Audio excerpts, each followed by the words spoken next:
Vieną vėlų vakarą Erika dar nesijautė pavargusi, todėl savo kambarį sėdėjo prie rašomojo stalo, kažką skaitinėjo. Erika su tėvais buvo neseniai įsikėlusi į naujus namus nuošalioj kaimiškoj vietoviai. Artimiausi kaimynai buvo už kelių kilometrų. Jos kambarys buvo antrame aukšte, o stalas stovėjo priešais langą. Už to lango buvo didelė graži pieva, pilna gėlių. Tąkart jos nesimatė, nes jau buvo tamsu, beveik vidurnaktis, kai Erika nusprendė atidaryti langą ir prieš miegą įleisti šiek tiek gryno oro. Atvėrusi langą, ji turėjo suprasti, kad kažkas negerai, nes lauke buvo neįprastai tylu. Nesigirdėjo nei svirplių, nei jokio kito įprasto nakties garso. Bet tąkart ji nieko blogo nepajuto, nors tyla laukuose ir buvo neįprasta. Erikai visada patiko Mažasis vampyras, toks mielas vaikiškas filmas. Atidariusi langą, Erika nei iš šio, nei iš to nusprendė pašvilpauti, kaip filme.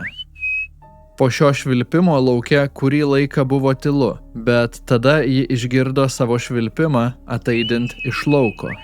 Erika turi itin gerą klausą ir jai nekilo abejonių, kad tai buvo lygiai toks pat švilpimas kaip jos, tik kažkieno atkartotas jai. Ji sustingo iš baimės. Švilpimas iš lauko pasikartojo dar kartą. Išsigandusi, bet ir vedama nedrąsaus smalsumo, Erika švilptelėjo dar kartą. Tačiau dabar vietoje atkartoto jos švilpimo pasigirdo kurtinantis klyksmas. Jis buvo toks garsus, lyg šalia būtų važiavęs traukinys. Pagauta siaubo, šokdama uždaryti langą, mergina net pargriuvo, bet galiausiai langą uždarė. Visa jos esybė sakė jai, bėk iš čia. Klyksmas buvo toks stiprus, kad net jos mama atbėgo iš pirmo aukšto ir paklausė, ar ji irgi girdėjo tą garsą. Kelias valandas po šio įvykio Erika iš baimės drebėjo. Maždaug po metų šeima persikraustė, bet kol gyveno ten, ji daugiau nė karto neatidarė lango. Kas ten bebuvo, Erika žinojo vieną. Ji daugiau niekada nenori su tuo susidurti. Aš, Arnas Aleksandravičius, su jumis šiurpioji laida Ūkanos. Šio epizodo tema yra švilpavimas. Daugelis pasaulio tautų turi prietarų apie švilpimą, švilpavimą ir tai, kaip nelaiku ar ne vietoje švilpdamas žmogus gali prisidaryti problemų. Turbūt ryškiausias ir dažniausiai pasitaikantis motyvas yra tas, kad daugelyje kultūrų vengiama švilpauti naktį. Manoma, kad taip pritrauksite piktasias dvasias ar kitas būtybės. Šiaurės Amerikoje prisakymas nešvilpauti naktį yra paplitęs labai plačiai, ypač tarptų, kurie ten seniausiai gyvena. Daugelyje indėnų genčių, nuo Navahų iki Komančių, iki šiol nuo mažens mokoma, kad negalima švilpauti naktį ir negalima švilpauti miške, nes taip atkreipsite piktųjų dvasių dėmesį į save.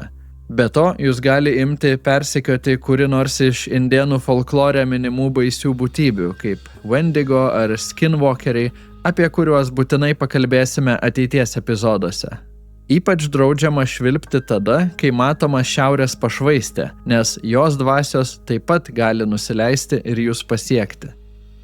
Rytų Azijos tautų, Kinijos, Japonijos, Korėjos folklore taip pat sakoma, kad švilpimas naktį gali pritraukti vaiduoklius į jūsų namus. Arabų šalyse tikima, kad švilpdami naktį mes atkreipiame dėmesį džino, tokios būtybės iš arabų folkloro, kuri ne visada linki gero. O dabar metas papasakoti dar keletą tikrų istorijų, kurias patyrę žmonės mano, kad susidūrė su kažkuo antgamtišku. Švilpimas, švilpavimas yra esminė visų šių pasakojimų dalis.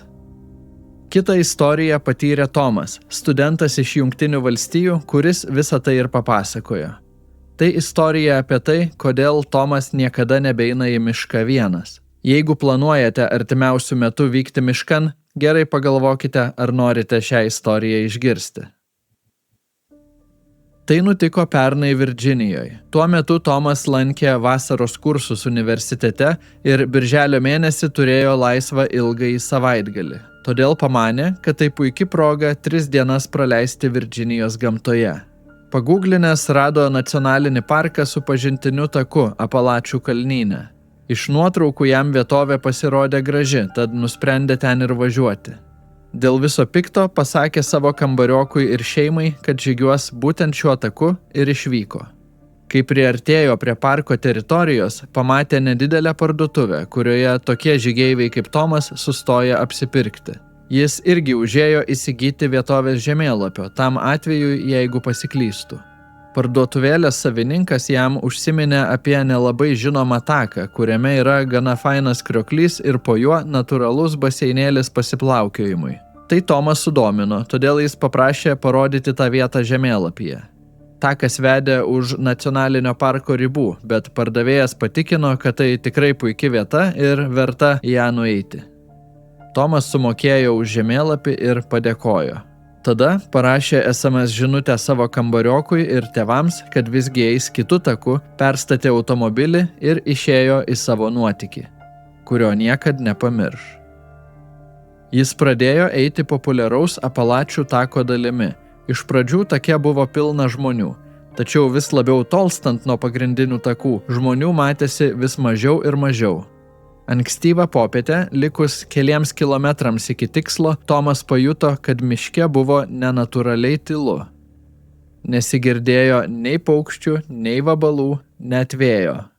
Tada jis pasijautė stebimas. Bet stengėsi negalvoti apie šios pojūčius ir ėjo toliau, kol pasiekė savo dienos tikslą, jau minėtą krioklį. Jis nebuvo įspūdingas, bet jį pasiekti buvo gera. Sustoti, pasigrožėti. Be to, kaip ir sakė parduotuvėje, prie krioklio buvo galima nusimaudyti. Tomas nusirengė ir paniro į gaivų vandenį. Kai išlipo ir vėl apsirengė, jis ėmė švilpauti savo Robo Stone'o dainą Chill Bill. Jau kurį laiką jis skambėjo jo galvoje. Bet tada išgirdo, kaip kažkas irgi sušvilpavo tą pačią melodiją. Tomas neišsigando, nes pagalvojo, kad tai koks paukštis jį kopijuoja, todėl ėmė žaisti su juo. Ką nors pašvilpaudavo, o jis tą patį atšvilpaudavo atgal. Tada šis žaidimas atrodė labai smagiai. Kai įkūrinėjo stovyklavietę, Tomas ir vėl negalėjo atsikratyti jausmo, kad jį kažkas stebi. Jautė, kaip ant viso kūno šiurpo oda ir stojosi plaukai. Sutemus, jis ėmė kurti nedidelę ugnį, kad galėtų pasigaminti vakarienę. Kol tai darė, staiga suvokė, kad ir vėl miške nesigirdi jokio garso. Tik kurtinanti tyla. Nuojauta aiškiai sakė, kad čia nėra saugu, kad reikia pasišalinti, bet jis nekreipė į tai dėmesio ir su žibintuvėliu bei knyga įlindo į palapinę. Naktis praėjo be jokių incidentų. Bet, kai kitą rytą pabudo, Tomas rado savo stovyklavietę nusiaubtą. Jo sulankstomą kėdutė buvo visai dingusi, o maisto krepšys perpjautas ir jo turinys išmėtytas. Pirma mintis buvo, kad tai padarė koks nors gyvūnas, bet tada Tomas pamatė, kad krepšio virvė buvo perpjauta kažkuo labai aštriu, taip kaip miško gyvūnai nepajėgtų. Be to, joks maistas net nebuvo paliestas, o stovyklavietėje buvo pilna basų pėdų pėdsakų. Prisiminęs, kad yra bent 10 kilometrų atstumu nuo artimiausio kelio, Tomas pasijuto labai nejaukiai. Apžiūrinėdamas visą netvarką jis išgirdo, kaip kažkur lūžo medžio šaka. Jis pasisuko į tą pusę, bet nieko nepamatė. Užtat išgirdo. Jis ir vėl išgirdo tą patį jį atkartojantį švilpavimą, kaip vakar, tik dabar jis buvo kitoks, skambėjo kažkaip grėsmingiau. Nuo jo jaunuoliui ėmė šiauštis plaukai. Tomas pagaliau paklausė savo instinktų, kurie jau seniai liepė pasišalinti. Švilpavimas skambėjo taip, lyg būtų kiek tolėliau, todėl jis dar bandė skubiai krautis daiktus. Tačiau bebaigiant grūsti palapinę į krepšį, švilpavimas priartėjo. Išsigandęs jis nebesivargino nieko sutvarkyti ir nusprendė nedelsiant palikti stovyklavietę. Švilpavimas tapo nenutrūkstamu ir skambėjo taip, tarsi artėtų visomis kryptimis. Tomui galiausiai trūko kantrybė, jis ėmė šaukti: "Užsičiaupk!" ir "Ko tu nori?" Švilpavimas liovėsi ir akimirką buvo ramu, bet tada iš miško gelmių jis išgirdo ataidinčius jo paties riksmus, jo balsu. Jie skambėjo kaip jis, bet iškreiptai, lyg eitų iš seno televizoriaus. Tai išgirdęs jis iškart užsidėjo kuprinę ir nubėgo tą kryptimi, iš kurios buvo atėjęs. Bėgdamas jis girdėjo, kaip kažkas juda tiesiai už jo, tai švilpaudamas, tai naudodamas jo balsą. Kažkas žaidė su juo, vis neprieidamas nei per arti, nei per toli. Pagaliau ėmė atrodyti, kad tie garsai vis labiau ir labiau tolsta. Tada staiga visai nutrūko.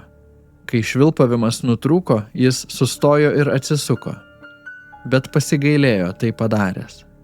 Nes tada, visai šalia savęs, jis išgirdo patį kraupiausią nežmonišką riksmą. Tada vėl pradėjo bėgti neatsisukdamas, tik bėgo ir bėgo. Už maždaug pusės mylios susidūrė su pora, kuri taip pat žygiavo su kuprinėmis. Jie pamatė siaubą Tomo veide ir paklausė, ar tai jis rėkė, ar jam viskas gerai. Jis papasakojo jiems viską, kas nutiko, ir jie nusprendė nebeiti tuo taku. Trise jie kuo greičiau perėjo į populiaresnį taką, kur daugiau žmonių. Kai tik grįžo į savo automobilį, Tomas nuvažiavo į parko reindžerių stotį ir pranešė, kas nutiko. Jie pabrėžė, kad ta vieta nepriklauso jų parko teritorijai, bet vis tiek pažadėjo nusiųsti reindžerį, kad patikrintų. Reindžerių stoties parkingas buvo prie pat miško. Tomas išėjo iš stoties ir nuėjo prie savo automobilio. Lipdamas į jį, jis išgirdo, kaip iš to miško tiesiai priešais jį atsklido švilpavimas. Chill Bill dainos melodija. Dar niekada gyvenime jis taip greitai nevažiavo, bet namo grįžo saugiai. Tas krioklys turėjo būti tik dalis Tomo kelionės. Iš viso jis planavo būti miške 3 dienas ir 2 naktis. Kai papasakojo savo kambariokui, kodėl grįžo vos po 1 nakties, anas tik pasakė, aš niekada nevažiuosiu su tavim į mišką. Kita istorija pas mus atvyko iš Meksikos. Visa tai vyko, kai Gabrielius dar buvo vaikas ir gyveno su tėvais. Vieną vakarą, kaip įprastai, berniukas sėdėjo verandoje vienas. Skaitė knygą ir tiesiog mėgavosi tyliu vakarų griname ore. Bet tada kažkas sušvilpė. Gabrielius pamanė, kad tai koks draugas ar kaimynas eina pro šalį ir sveikinasi. Todėl atsakydamas jis irgi švilptelėjo, tikėdamasis tuoj pamatyti pažįstamą praeivį. Bet nutiko kitas dalykas. Vos tik sušvilpė, prie jo namų ant elektros laidų nutupė pelėda. Kažkas su ja buvo ne taip. Geriau įsižiūrėjęs, jis pamatė, kad ta pelėda turi žmogaus veidą. Šlykštų ir piktą veidą, kuris savo skvarbiomis akimis žiūri tiesiai į jį. Gabrielius apsipylė ašaromis ir nubėgo pas mamą. Mama, išgirdusi, kas nutiko, istorijos nesureikšmino, juk tai vaikiškos fantazijos. Bet pelėda vaiką taip išgąsdino, kad kelis ateinančius vakarus jis nebekišo nosies laukan. Ramūs vakarai, kuriuos anksčiau jis leisdavo su knyga griname ore, virto nerimo vakarais sėdint savo kambarį. Nors ir nebeidavo į verandą, sutemus Gabrielius ir toliau girdėdavo švilpavimą, o pažvelgęs pro langą ir toliau matydavo baisų į paukštį, tupinti ant elektros laidų. Vieną vakarą berniukas išdrįso vėl pakviesti mamą ir parodyti jai, ką mato. Galbūt šįkart ji patikės, kad tai ne fantazijos. Mama giliai atsiduso, bet atėjo. Kai pažiūrėjo pro langą, jos veidas staiga pasikeitė. Mama atrodė persigandusi ir Gabrielius suprato, kad šįkart tą baisų veidą pamatė ir ji. Gerai, kad mama žinojo, ką daryti. Ji viską papasakojo savo mamai, berniuko močiutei, kuri jau tą patį vakarą atvyko ir visą naktį kalbėjo specialias maldas už Gabrielių, kad jį apsaugotų. Nuo tada šeima pelėdos daugiau nebematė. Bet iš kur močiutė žinojo, ką reikia daryti? Kaip sakiau, istorija vyko Meksikoje. Šios šalies folklore viena iš dažniausiai sutinkamų būtybių yra ragana La Lechuza, kuri gali pasiversti į pelėdą. Bet net pasivertusi į pelėdą, ji turi kraupų subjaurotą raganos veidą. Todėl Meksikoje nuo seno vaikai mokomi nešvilpauti naktį. Tikima, kad sušvilpus gali atskristi La Lechuza ir vaiką nusinešti. O kartais, kaip nutiko Gabrieliui, ragana ima švilpauti pirmoji ir taip vilioja savo aukas. Taigi, nešvilpkite naktį, net jeigu jums švilps. Kitas pasakojimas susideda iš kelių komentarų, kuriuos aptikau socialinėme tinkle Reddit. Ten vienas žmogus bandė suprasti, kas vyksta jo kieme. Pirmąjį įrašą jis paliko prieš metus. Jame papasakojo, kad gyvena didžiulėje 8 hektarų užmiesčio sodyboje, apsuptoje miškų. Vieną naktį jis ir keli jo draugai, sėdėdami jo terasoje, varžėsi, kas garsiau sušvilps. Vienam iš draugų sušvilpus, kažkas iš miško atšvilpė atgal. Visiems pasidarė nejauku ir jie sugužėjo į vidų. Savo įraše tas žmogus pripažino, kad nuo to laiko, vedamas smalsumo, vakare arba naktį jis retkarčiais švilpteli ir beveik visada išgirsta kažką iš miško švilptelint atgal. Pastarąsias maždaug 3 savaitės švilpimas priartėjo ir jau ataidėdavo nuo kelio pusės, kiek arčiau jo namų nei miškas. Galiausiai jis parašė, kad šiandien grįžo į savo kiemą, išlipo iš mašinos ir už kelių metrų tamsoje išgirdo švilpimą. Garsas buvo jau labai arti jo ir šį kartą ne jis tą švilpimą inicijavo. Suprantama, žmogus išsigando, todėl klausė kitų žmonių, gal jie žino, kas tai galėtų būti, kas galėtų skleisti tokį garsą. Tarp komentatorių pasitaikė folkloro išmanytojų, kurie priminė jam, kodėl negalima švilpti naktimis lauke ir kiek visokių blogybių taip galima prisikviesti. Jis atsakinėjo į komentarus, sakė, kad yra išsigandęs, o vieną dieną paliko įrašą, kuriame papasakojo apie naujus įvykius. Jis parašė, kad praėjusį vakarą sėdėjo svetainėje ant sofos ir žiūrėjo filmą, kai sofa girkštelėjo, lyg kas būtų į ją atsirėmęs. Ir tada jis išgirdo tą patį švilpimą, tik visai prie pat savo ausies. Žmogus išsigandęs pašoko iš vietos, bet nieko nepamatė. Ta naktį daugiau nieko neįvyko, bet jis jautėsi nejaukiai ir ilgai negalėjo užmigti. O šįryt, kai išėjo į kiemą, jis dar 2 kart girdėjo švilpimus ataidint iš laukų. Šįkart į juos neatsakė. Jis ir vėl klausė, ar kas nors žino, kas čia galėtų švilpti ir kaip to švilpimo atsikratyti. Bet niekas jam nieko naudingo nepatarė. Skaitytojai tik komentavo, kad jo vietoje jau būtų numirę iš baimės. Tai buvo paskutinis šio žmogaus įrašas toje temoje. Kiti vėliau dar klausė, ar yra kokių naujienų, bet jis niekada negrįžo ir neatsakė. Nežinau, kas jam nutiko. Galbūt jis negrįžo, nes problema išsisprendė. O galbūt tas, kas švilpavo, pagaliau jį surado? Jeigu jums patiko ši laida, ji gali patikti ir jūsų draugams. Jei pažįstate, ką nors, kam tokios istorijos gali būti įdomios, prašau, pasidalinkite su jais ir taip padėkite laidai Ūkanos augti. Būsiu labai dėkingas. O gal turite šiurpią istoriją iš savo gyvenimo, kurią norėtumėte papasakoti? Prašau, atsiųskite ją elektroniniu paštu arnas@ukanos.lt arba įkelkite ukanos.lt. Šiame epizode aptariau tikras istorijas, kurias žmonės papasakojo socialinėme tinkle Reddit. Istorijų veikėjų vardus pakeičiau. Ačiū, kad klausėte. Ate.